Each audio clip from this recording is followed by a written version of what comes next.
আসসালামু আলাইকুম। আপনারা কেমন আছেন? ভালো আছেন? আমি ভালো আছি আলহামদুলিল্লাহ। এই যেখানে ভাত রান্না করতে আছি, এখানে আলু সিদ্ধ করি। আজকে আলু ভর্তা করব, ডাল ভর্তা করব। আলুরে চুলটা পাতলা পাতলা করে সিদ্ধ দিয়ে দিছি, একটু লবণ দিছি সামান্য।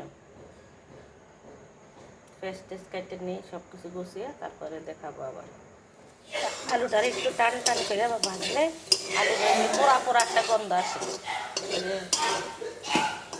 ভালো করে এরকম এরকম টান করে আলু সিদ্ধ করে নিলে ওই আলু ভর্তাটা মজা হয়, পানসা লাগে না, আর গ্রান আসে। চুলা বন্ধ করে দিলাম। এখন একটা কেসির ভিতরে ঢালবো, একটা প্লেটে ঢেলে নিব। ওই যে এখান দিয়ে দিলাম ডাল সিদ্ধ, এখানে হচ্ছে আলু সিদ্ধ করে নিচ্ছি, আর এই জায়গায় হচ্ছে পেঁয়াজের বেরেস্তা। পেঁয়াজ বেরেস্তা করে ভর্তা বানাবো। আস্তে আস্তে পেঁয়াজের বেরেস্তা করতে হয়। অল্প আগুন দিছি, অল্প আগুন দিয়ে তারপরে বেরেস্তা করতে আসি।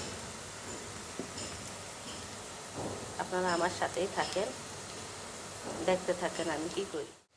এই যে ডাল শুকিয়ে গেছে, ডাল হয়ে গেছে, আর একটু টানিয়ে নেব। টান টান করে আমি বেজে নেব, ভিতরের পানিটা থাকলে শুকিয়ে দেব। এই যে এটা হলো মশারির ডাল।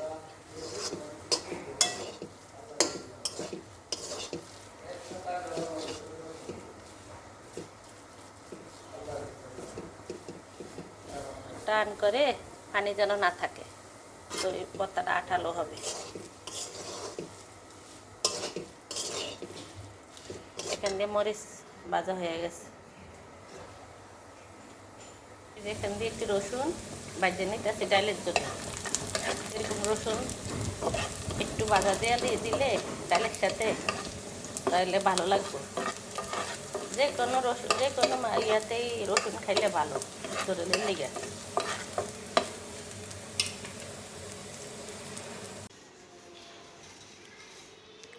আলু আলু ভর্তার জন্য এই যে অল্প করে দিছি, আবার পরে একটু উপরে দিয়ে দিব বেরেস্তা। আর দিলাম কাঁচা পেঁয়াজ।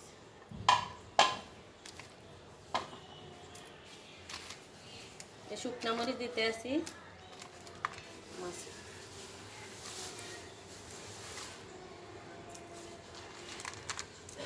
এই দিলাম শুকনো মরিচ।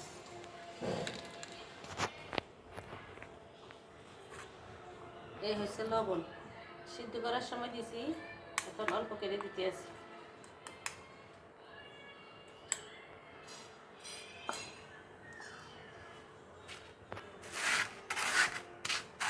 পেঁয়াজটা আপনারা একটু একটু কম ভাজবেন, আমার একটু বেশি ভাজা হয়ে গেছে। একা হাতের কাজ, এবার এক ছয়টা করতে গিয়ে বেশি হয়ে গেছে।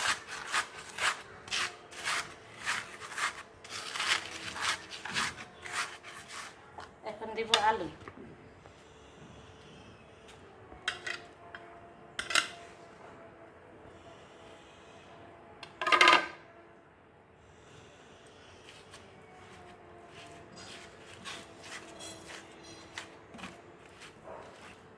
বাটনার ভিতরে এভাবে করি, একসাথে আমি সবভাবেই করি, হাত দিয়েও করি, বাটনার ভিতরেও করি, ভর্তা বানাই।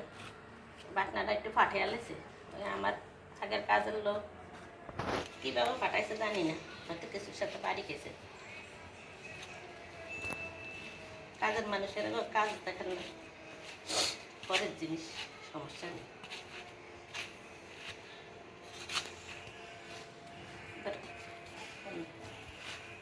বড় ছেলে বলছে একটু কাঁচা পেঁয়াজ দিতে লাগে, দিলাম আমি পেঁয়াজ। আপনারা দিতে মন ছেলে দিবেন, না মন ছেলে দিবেন না।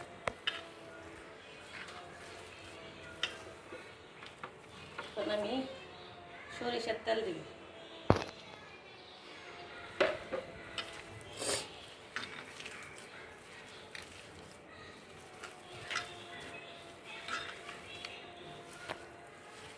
একটু খাইয়া দেখ লবণ লাগবে কিনা।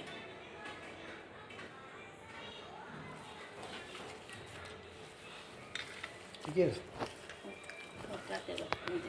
ভর্তা এক গোল্লা 40 টাকা।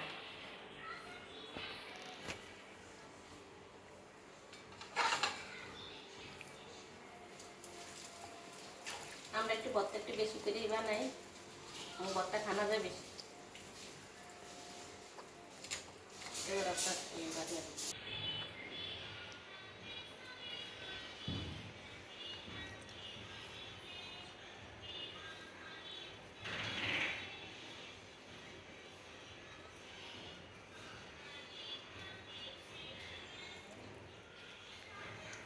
আলু ভর্তা বানানো শেষ। আলু ভর্তা খুবই খুবই মজা হয়েছে। মজা হয়েছে না রে? হ্যাঁ, তালের পিঠের মতো দেয়। এই হচ্ছে আলুর ভর্তা। মাছের যন্ত্রণা কিছু করা যায় না। এখন বানাবো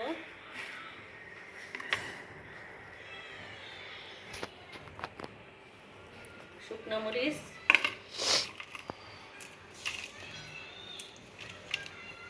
ডালের জন্য একটু বেশি দিতে হবে শুকনো মরিচ, ডালের ভর্তা বেশি। আমার এই ভর্তা এত বেশি দেখলে কি ভর্তা থাকে না, ভর্তা হইলে ভাত টান টুন করিয়া যাই গিয়ে বিকালে আবার ভাত রান্না করার লাগে।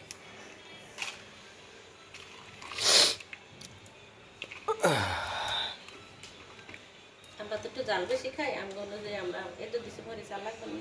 চল,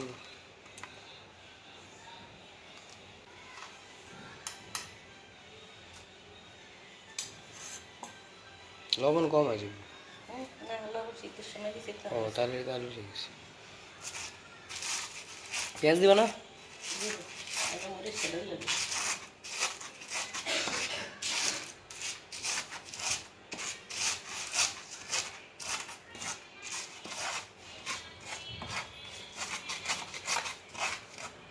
এই দিয়ে দিলাম রসুন। রসুনটাকে বেশি মিক্স করবো না।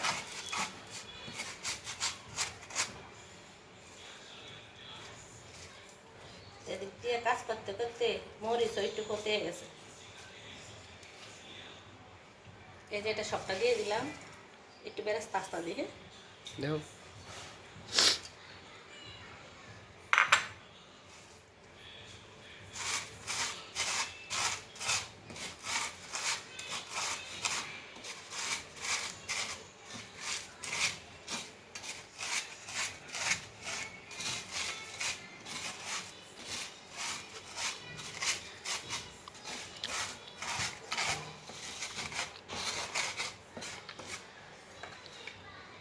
এখন দিয়ে দিলাম ডাল, একদম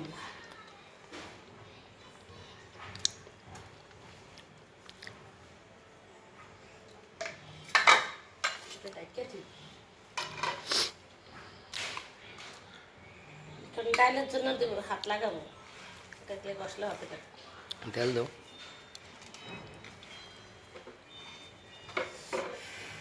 গরম না খাবো।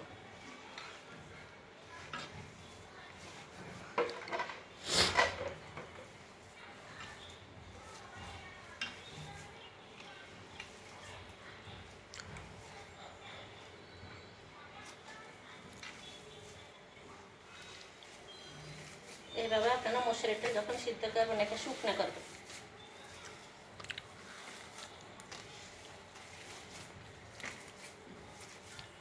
এখন দিয়ে দিব তেল। এই যে তেল একটু বেশি দিতে আসি, অনেক ভর্তা একটু তেল লাগে বেশি।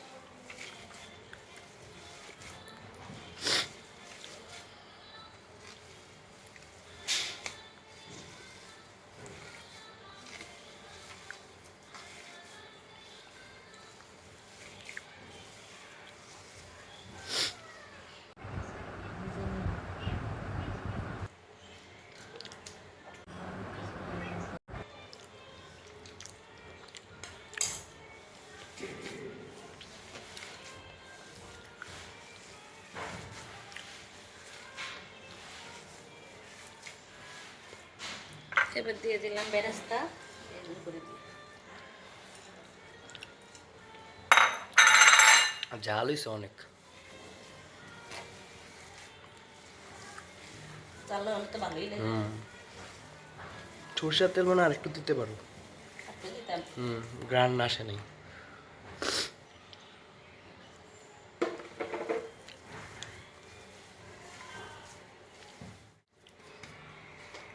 তেলগুলো একটু বড় বড় করি।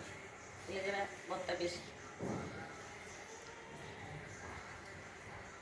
এটা 60 টাকার ভর্তা। এখন বিক্রি করতে যাবো ভর্তা। আবার আমরা দুষ্টামিকে সব মনে বললেন না যে হ্যাঁ আমরা ভর্তা বিক্রি করতে পারবো। হোটেল থাকলে তো বিক্রি করতে।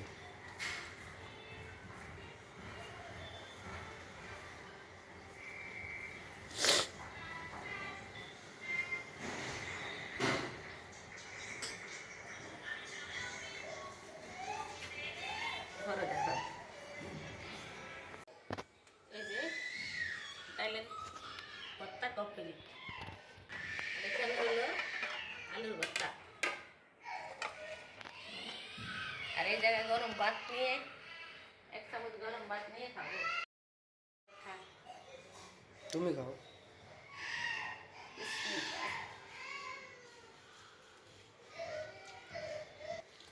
পুরো ডাল ভর্তার টেস্ট আছে। হোটেলের কেউ হার মানাইবে, আর- এত মজা হয়েছে। এটা হলো ডাল ভর্তা, এটা আলু ভর্তা। আপনারা কমেন্টের মাধ্যমে জানাবেন কীরকম হলো। আমরা তো খেয়ে দেখলাম অনেক মজা হয়েছে। পেঁয়াজ বেরাস্তা করে যে কোনো ভর্তা বানাইলে অনেক মজা হয়। সবাই ভিডিওটি দেখবেন, একটা লাইক দিয়ে দেখা শুরু করবেন ভিডিওটি। আর যারা এখনও সাবস্ক্রাইব করবেন না তারা সাবস্ক্রাইব করে আমার বন্ধু হয়ে যাবেন। আর যারা পুরান বন্ধু তাদেরকে অনেক অনেক ধন্যবাদ।